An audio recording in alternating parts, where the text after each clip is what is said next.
naman ay itong Intertropical Convergence Zone o ITCZ, patuloy pa rin yung epekto sa Mindanao area. Kaya asahan natin na dito sa may Zamboanga Peninsula, sa may Barm, Soc-Sargen, gayon din sa may Davao Oriental at Davao Occidental, yung maulap na papawirin na may mga kalat-kalat na pagulan, pagkidlat at pagkulog. Kaya yung ating mga kababayan na nung mga nakaraang araw pa nakakaranas ng mga moderate to heavy rains, ay pinag-iingat natin sa banta ng pagbaha at pagguho ng lupa.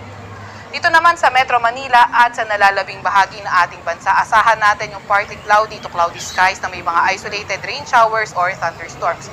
Yung ating mga Regional Services Division maglalabas ng rainfall advisory, thunderstorm advisory o di kaya heavy rainfall warning kung kinakailangan.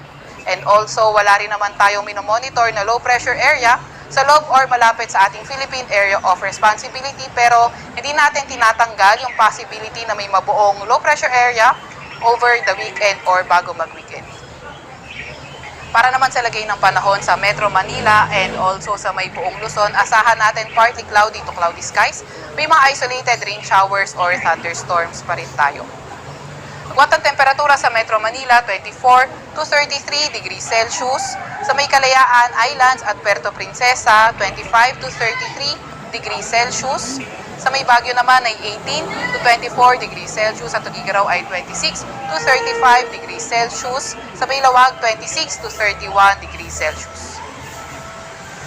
Para naman sa Visayas and Mindanao for tomorrow, dito sa may Davao Region and also sa may Soc-Sargen, inaasahan nga natin for tomorrow patuloy pa rin yung epekto ng Intertropical Convergence Zone o ITCZ, kaya magiging maulan pa rin sa areas na yan. Pinag-iingat pa rin natin yung mga kababayan natin sa mga banta ng pagbaha at pagguho ng